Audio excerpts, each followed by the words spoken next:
Quelqu'un m'a envoyé une photo du ciel étoilé de cette nuit avec la comète Lemon. Je ne savais pas qu'il y avait une comète, mais oui, on la voit très bien en effet. La prochaine fois qu'elle sera visible, c'est dans 1000 ans. Alors dans 1000 ans, comme nous serons, je l'espère, dans l'éternité de Dieu, et que en Dieu, un jour sont comme 1000 ans et 1000 ans comme un jour, nous verrons la comète. Bon, pour introduire ce que j'ai à vous dire aujourd'hui, en cette rencontre de rentrée des acteurs pastoraux, je veux vous faire part d'un témoignage. Il s'agit d'une lettre qu'une jeune fille, en classe de terminale, a écrite au prêtre de sa paroisse au mois de juin dernier. Je ne veux pas révéler son nom, je vais l'appeler d'un beau nom Laetitia. Mais ce n'est pas son vrai nom. Le prêtre en question a eu la gentillesse de m'envoyer cette lettre, dont il m'avait d'ailleurs parlé auparavant, et je l'en remercie, car cette lettre est, je pense, significative. Il y en aurait bien d'autres que je reçois, aussi des catéchumènes, mais celle-ci me paraît significative, peut-être dans la manière dont Dieu nous parle aujourd'hui, et de l'œuvre de l'Esprit Saint dans le cœur de nombreux jeunes et adultes qui viennent frapper aujourd'hui à la porte de l'Église. Donc voici la lettre. Elle écrit au prêtre. Si je vous écris aujourd'hui, c'est parce que j'ai pu être présenté à un prêtre ce matin à la fin de la messe, afin de me renseigner sur ce qui pourrait me permettre d'en apprendre davantage sur la religion chrétienne. Je m'appelle Laetitia, je suis en terminale à quelques semaines de mon bac, avant de poursuivre en septembre prochain mes études à Tours. Il y a maintenant plus d'1 an et demi, j'ai rencontré à un moment de ma vie où je cherchais un secours, le christianisme, mais plus précisément mon Sauveur Jésus-Christ. J'ai vécu ma foi pendant tout ce temps seul, et je ne voulais pas en parler. Je n'arrivais pas à le faire, car c'était tellement intime pour moi que ça me bloquait. Entre parenthèses, et encore aujourd'hui, je peine de nombreuses fois à en parler. C'était avant de faire la rencontre d'un camarade il y a quelques mois qui m'a poussé à en parler avec lui, et finalement, sans le savoir, qui m'a poussé à me rendre à la messe.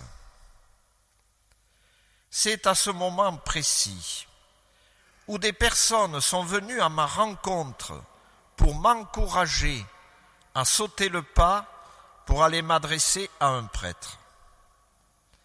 Aujourd'hui, après avoir vu ce que le Seigneur m'a apporté, je ne veux plus laisser la peur m'empêcher de poursuivre ma foi avec assurance. Je ne viens pas d'une famille croyante, et bien qu'il y ait quelques croyants dans ma famille, ils ne sont pas du tout chrétiens. Je vis seul avec ma maman, atteinte d'un cancer, et ma rencontre avec le Seigneur a changé ma vie. J'aimerais du fond du cœur en apprendre encore plus, me rapprocher davantage de celui qui m'a sauvé, en pouvant, avec les démarches et le temps nécessaires, un jour accéder au baptême. Merci d'avoir pris le temps de lire mon message. Je ne connais que très peu les démarches nécessaires. J'espère que vous pourrez m'aider cordialement.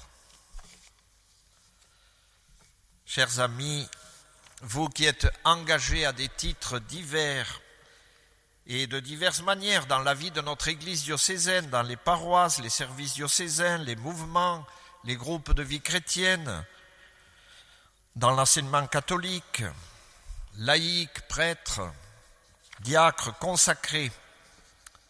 Vous connaissez tous le livre des Actes des Apôtres.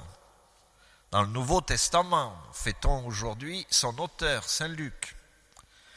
Et ce livre, nous le lisons chaque année pendant le temps pascal, à la messe quotidienne et chaque dimanche de Pâques. Et la lecture de ce livre, je vous fais une confidence, ne cesse de m'émerveiller. D'autant qu'en même temps que je le lis et le médite au temps pascal, j'ai le bonheur de lire aussi les lettres des confirmants, adolescents et adultes, qui me demandent la confirmation donc, et que j'ai déjà lu il y a quelques mois auparavant, les lettres des adultes qui m'écrivent pour demander les sacrements de l'initiation chrétienne. Ce livre des Actes des Apôtres, j'aime à dire qu'il est en réalité le livre des actes de l'Esprit Saint. Le livre qui nous raconte la course de la parole de Dieu, de l'Évangile, de ville en ville, dans le bassin de la Méditerranée, par la bouche des messagers de la joie de l'Évangile. Ce livre des Actes des Apôtres, se laissant guider par l'esprit de Pentecôte, qui les précède toujours, ce livre, il ne cesse de s'enrichir de nouvelles pages au fil des jours, des années, des siècles de la vie de l'Église, de la Pentecôte à nos jours.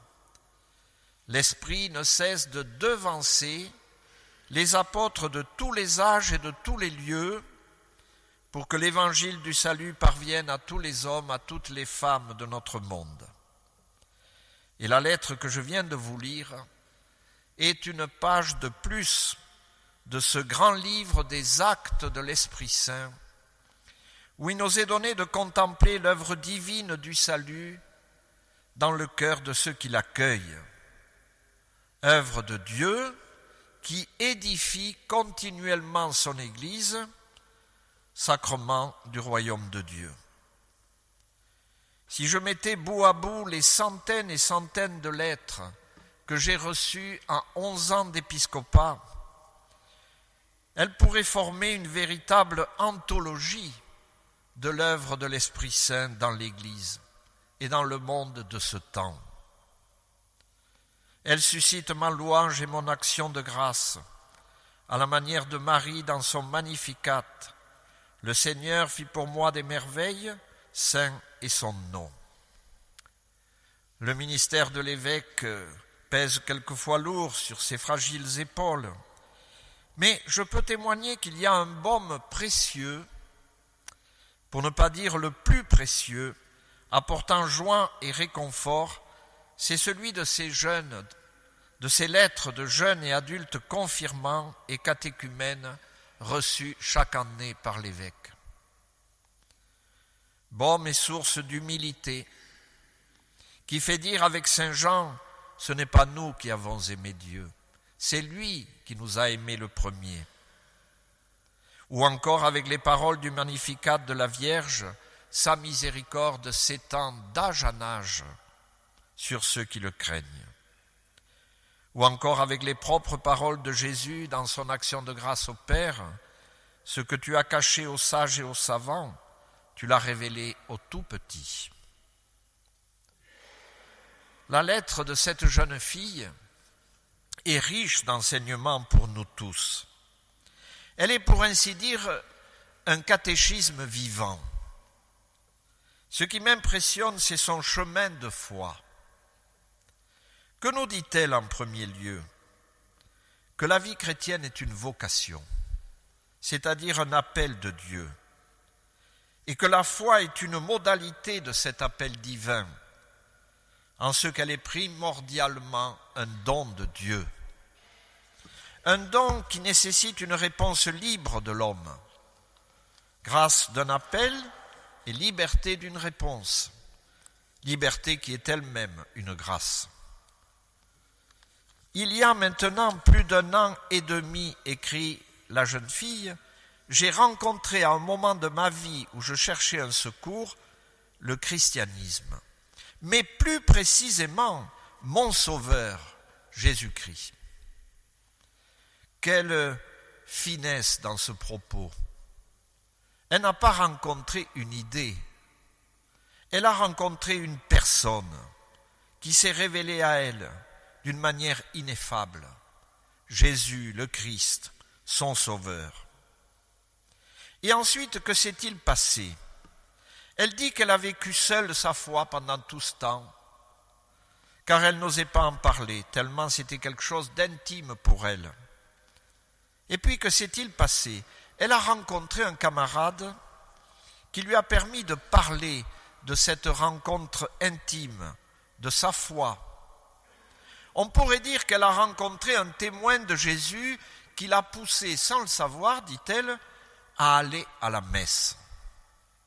Et cela me fait penser à ce passage du livre des Actes des Apôtres, rappelez-vous, où le diacre Philippe rencontre un eunuque de la reine d'Éthiopie sur son char qui fait route vers Jérusalem pour aller adorer.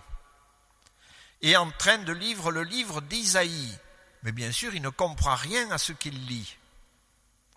Philippe lui explique le sens des paroles qu'il est en train de lire. Et l'eunuque dit, mais alors, pourquoi je ne serai pas baptisé? Eh bien, ce garçon a permis à la jeune fille de rencontrer l'Église. C'est ce qu'elle dit elle-même avec ces mots. C'est à ce moment précis, lorsqu'elle est allée à la messe, que des personnes sont venues à ma rencontre pour m'encourager à sauter le pas pour aller m'adresser à un prêtre. Autrement dit, des membres de la communauté chrétienne sont allés à la rencontre de cette jeune fille.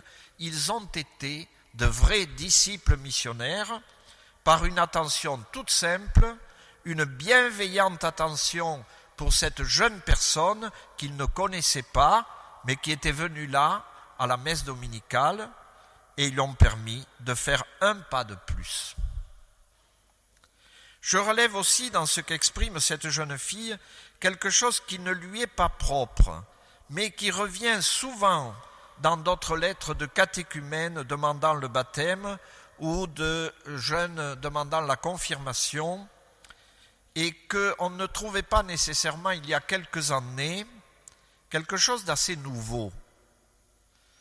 C'est le fait que ces personnes, avant même de s'adresser à un prêtre ou à la communauté chrétienne, à l'Église, font l'expérience de participer à une Eucharistie dominicale.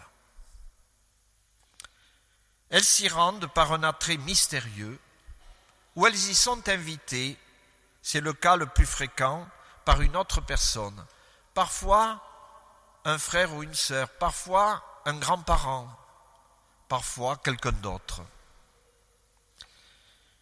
Et là, il se passe quelque chose, si bien qu'elles reviennent à la messe, qu'elles rencontrent des membres de la communauté et qu'ensuite, elles sont dirigées vers le prêtre ou vers quelqu'un d'autre, enfin, pour entreprendre un chemin catéchuménal.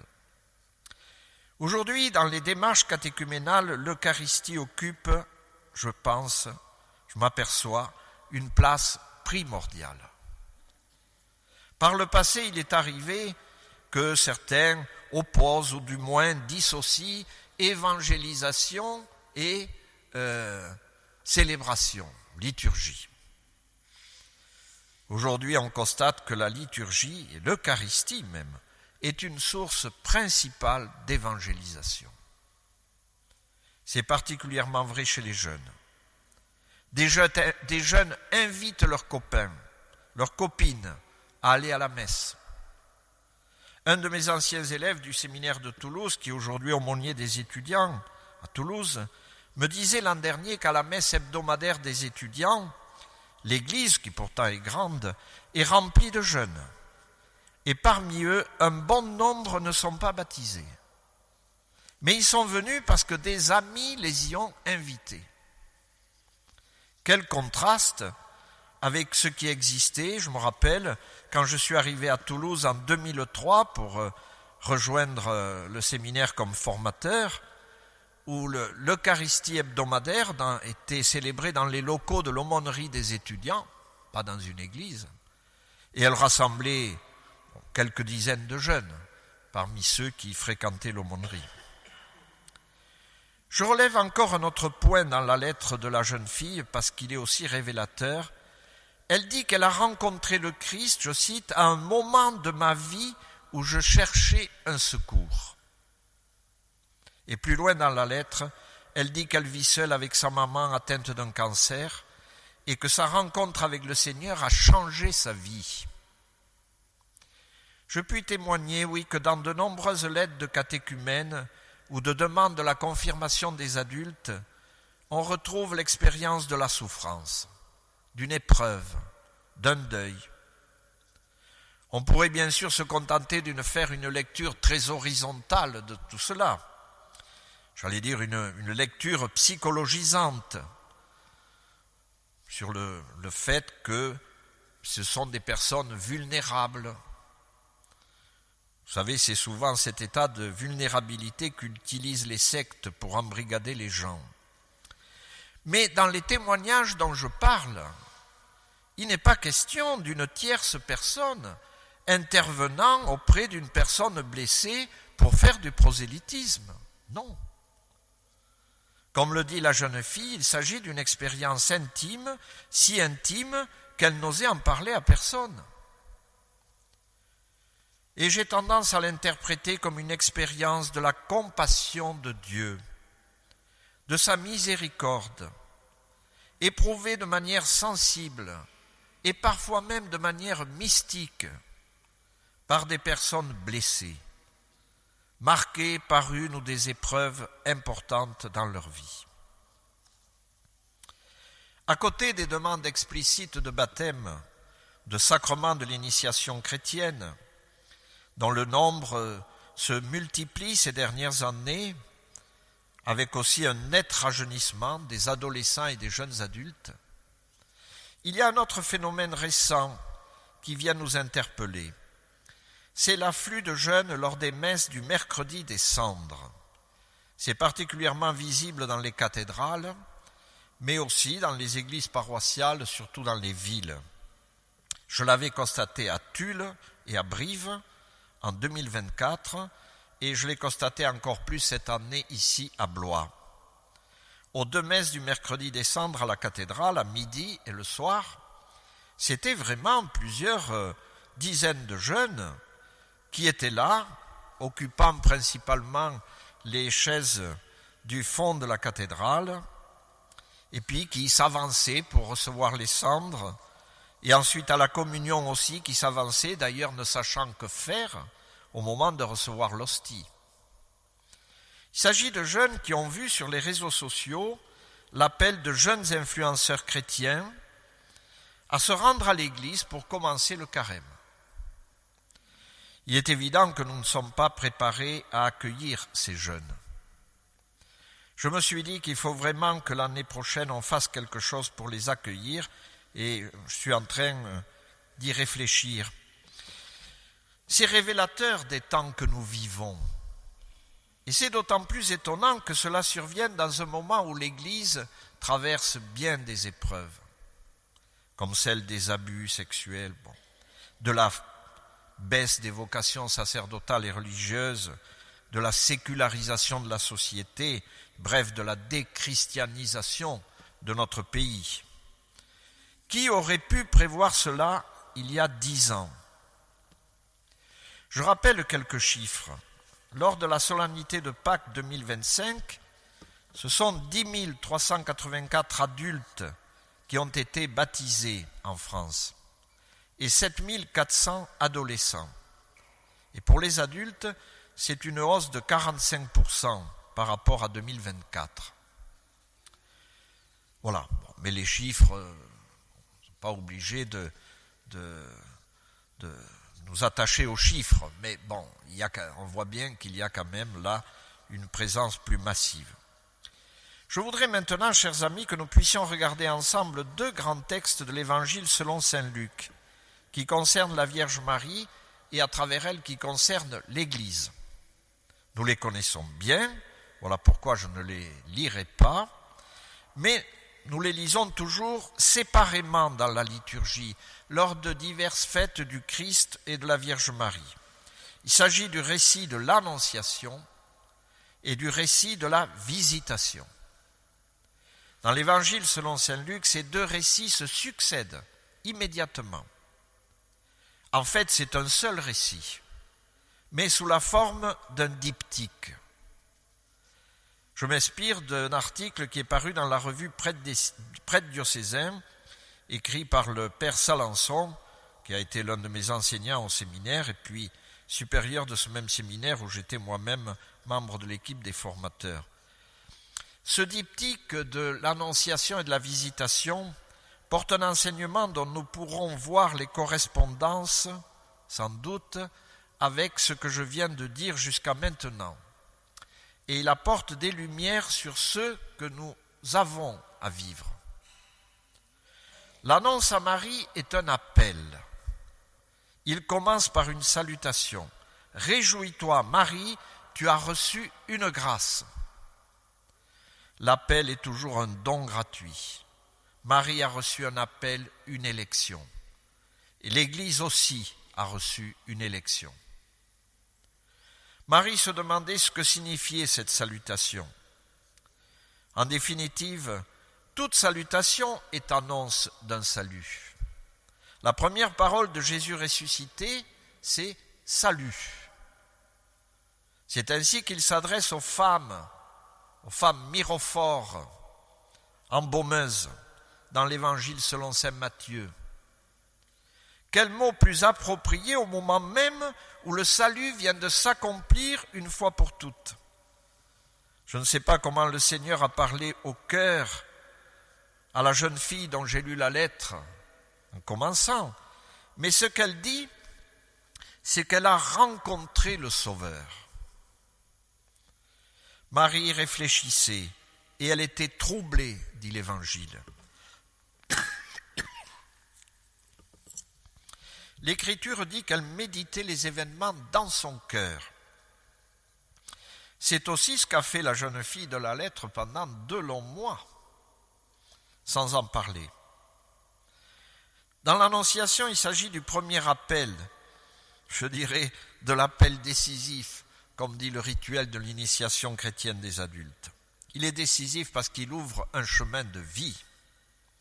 Marie s'interroge, comment cela se fera-t-il ? Et l'ange lui répond, tu as trouvé grâce auprès de Dieu. C'est important que l'Église se rappelle cela pour elle-même. Que chaque disciple se rappelle cela. Qui connaît les voies de Dieu ? Qui sait ce que Dieu veut pour telle personne ? Dieu seul est vraiment missionnaire. Une mission est proposée à Marie. Le porteur de l'annonce lui dit « Tu concevras ». Or Marie est vierge. Personne ne conçoit tout seul. Mais c'est précisément parce qu'elle est vierge qu'elle va concevoir divinement. L'Église aussi est vierge. Elle ne fait pas des bébés toute seule. Elle n'a pas la capacité de concevoir et d'enfanter par ses propres moyens. Notre Église en France en fait bien l'expérience en ce moment. Avec les catéchumènes, elle voit arriver des enfants dont elle ne sait pas d'où ils viennent. Cette fécondité est signée du passage de l'Esprit. Ce mystère de virginité est décisif pour un diocèse, pour le ministère apostolique et pour l'apostolat tout court. Alors Marie s'entend dire « L'Esprit viendra sur toi ». Marie est disponible à l'œuvre de l'Esprit. Elle dit oui, mais pas simplement oui, elle dit littéralement que tout se passe en moi selon ta parole. Elle ne sait pas vraiment ce qui va se passer.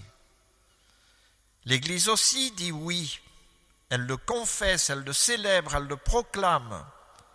Et ensuite, il faut le traduire dans le concret de l'existence, bien sûr. Marie ne savait pas qu'elle devrait enfanter encore à la croix.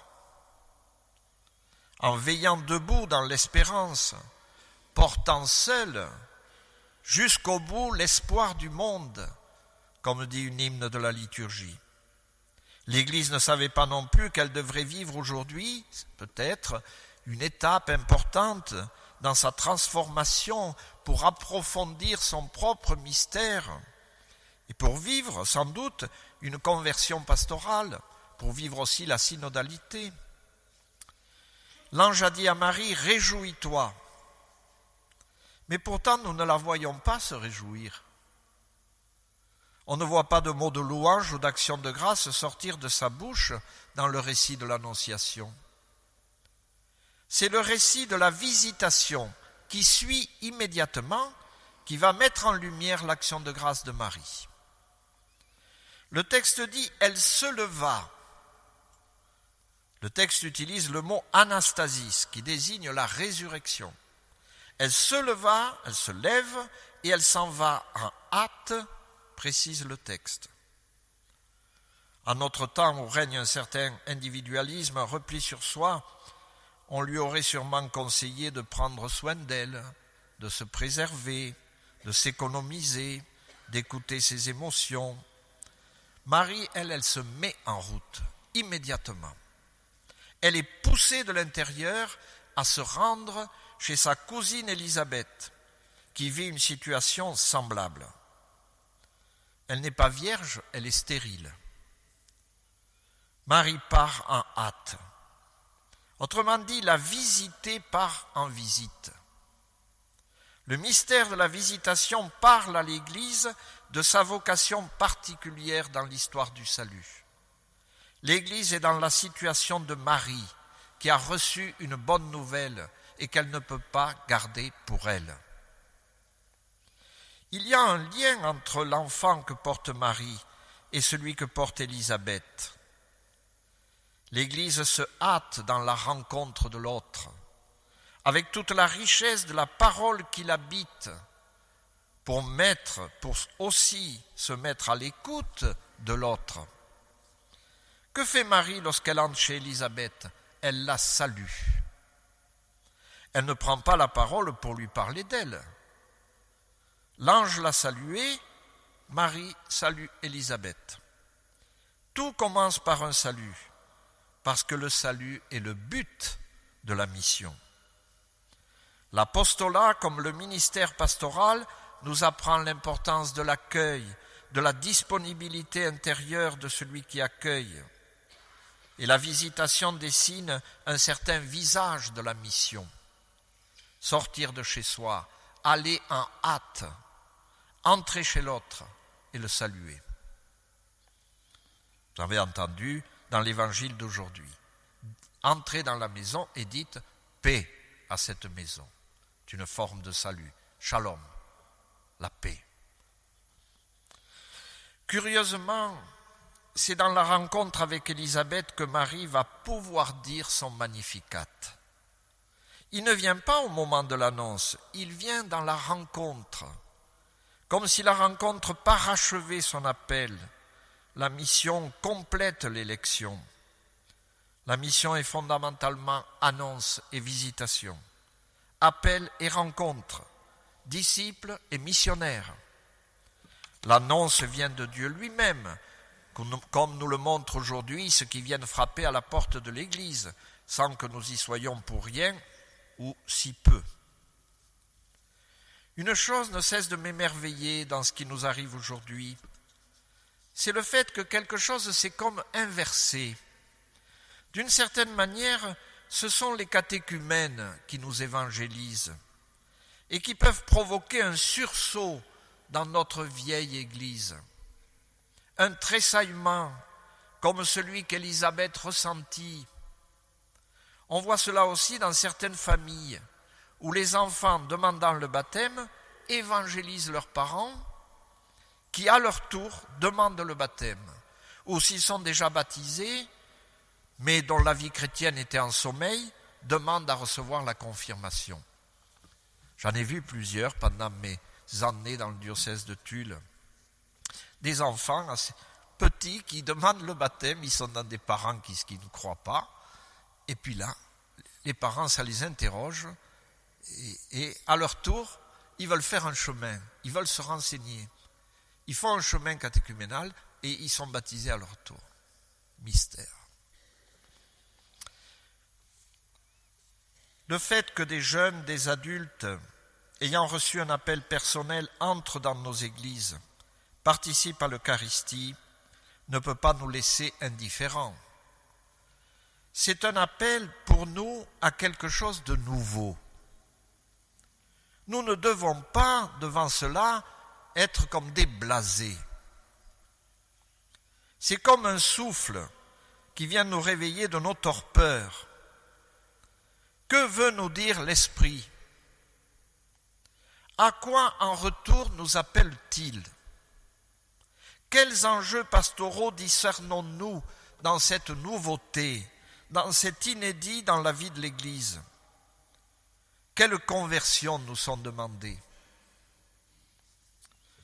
En fait, il y a deux types d'interrogations qui ne sont pas parallèles entre elles, mais qui se croisent et qui se déterminent l'une l'autre. La première interrogation, c'est une sorte d'évidence. L'afflux de catéchumènes, de jeunes et adultes, nous interroge sur la manière dont nous les accueillons, dont nous les accompagnons, dont nous les formons. C'est vrai aussi pour les néophytes, ceux qui ont déjà reçu les sacrements. Il y a l'avant des sacrements de l'initiation et il y a l'après. L'Église, c'est-à-dire les paroisses, les services diocésains, l'enseignement catholique, les divers mouvements, associations catholiques, bien l'Église doit être prête à accompagner de manière sérieuse, personnalisée souvent, un nombre important de personnes, ce qui demande des ressources humaines et même matérielles, un investissement important en temps et en énergie. La deuxième interrogation est plus profonde et la manière dont on y répond conditionnera aussi la réponse au défi de la première question. Il s'agit de s'interroger sur ce que nous dit l'Esprit Saint aujourd'hui. Accueillir, accompagner, former, intégrer les catéchumènes et les néophytes est un enjeu, un défi. Nous pourrions y répondre seulement en termes d'efficacité, en faisant certains efforts dans nos communautés, mais je crois que si nous en restions là, nous ne ferions, je dirais, qu'adapter l'offre à la demande. Et ce n'est pas dit que nous y réussissions. En fait, cela reviendrait à s'interroger sur ce que nous devons donner, sans nous demander ce que nous avons à recevoir de la part de ceux qui viennent à nous, qui viennent nous visiter, sans nous demander ce que Dieu nous dit et quelle conversion nous est demandée. Et c'est là que peut intervenir ce concept, ou cette expression d'église catéchuménale. On peut le comprendre dans un premier sens comme une église qui donne une place centrale à l'accueil, l'accompagnement, la formation des catéchumènes et des néophytes. C'est déjà pas mal, mais ce n'est pas suffisant. Une église catéchuménale doit aussi s'entendre comme une église qui entre elle-même dans un processus de conversion à cause de la présence des catéchumènes. Une église qui se laisse interpeller, transformer dans un renouvellement spirituel, un dynamisme missionnaire, et par conséquent aussi, sans doute, dans la révision de certaines pratiques pastorales, un renouvellement des ministères. En un sens, cela signifie que l'Église a plus à recevoir peut-être qu'à donner. Elle doit se laisser enseigner par l'Esprit Saint, par les nouveaux arrivants, par leurs attentes, leur désir surtout d'être missionnaires à leur tour. Ils ont un grand désir d'être missionnaires, et ils le sont souvent, puisqu'ils appellent leurs camarades, leurs copains, copines à venir aussi. Vous savez que les diocèses d'Île-de-France sont en train de préparer un concile provincial. C'est assez rare pour être souligné, à côté des conciles œcuméniques, comme celui de Vatican II. Les évêques d'une même conférence ou d'une même province ecclésiastique que peuvent convoquer des conciles particuliers. Ce concile se réunira en 3 sessions d'un week-end, du mois de mai 2026 au mois de mai 2027, un an. Une consultation sera lancée en amont auprès de toutes les paroisses de janvier à juillet 2026 pour préparer le travail de l'Assemblée. Et le thème de ce concile est le suivant: catéchumènes et néophytes, de nouvelles perspectives pour la vie de notre Église dans nos diocèses, diocèse de l'Île-de-France. Le thème est donc en plein dans la perspective de ce que je viens de vous partager. Ce n'est pas anodin que ce thème ait été choisi. Cela montre qu'il y a matière à réfléchir et à transformation. Et ce sera intéressant de voir ce qui sortira de ce concile. Cela pourra aider les autres églises diocésaines, même si la situation des diocèses de la province ou des diocèses comme le nôtre, assez ruraux, est loin d'être semblable à celle de la région parisienne. Mais bon. En ce qui nous concerne, il ne s'agit ni de concile ni de synode, mais tout de même d'entreprendre un chemin. Donc ce n'est pas étranger à la synodalité, puisque synode, ça veut dire chemin ensemble. Entreprendre donc un chemin dans les paroisses, dans les services diocésains, dans les conseils diocésains. Et la journée d'aujourd'hui, je dirais, est une sorte de mise en bouche, un appétit pour entreprendre ce chemin qui est déjà commencé dans beaucoup d'endroits. J'ai déjà voulu donner un signal, vous voyez, en nommant un vicaire épiscopal chargé de la formation et de la mission dans l'esprit de ce que je viens de dire. Il ne s'agit pas de mettre sur ses épaules cet immense chantier, mais qu'il nous aide à porter cette question et à avancer ensemble. Conclusion, au milieu des difficultés du monde, de notre société, de l'Église aussi, eh bien, je vous invite à voir que nous vivons un temps de grâce. Nous reconnaissons l'œuvre de l'Esprit Saint dans ces enfants, ces adolescents, ces adultes, jeunes, plus âgés, qui rencontrent Jésus et qui veulent recevoir le baptême, la confirmation, la communion. C'est une grande source de joie pour l'Église en France, dans notre diocèse, dans nos paroisses. L'Esprit poursuit son œuvre dans le monde et achève toute sanctification, dit la liturgie. Eh bien, nous en sommes les témoins, sans mérite de notre part. Nous sommes évangélisés nous-mêmes pour devenir évangélisateurs et pour trouver un nouvel élan missionnaire. Sans nul doute, cela passe par certaines conversions et d'abord, je dirais, par celle du regard, laquelle est à la fois, ces conversions, lesquelles sont à la fois personnelles et communautaires.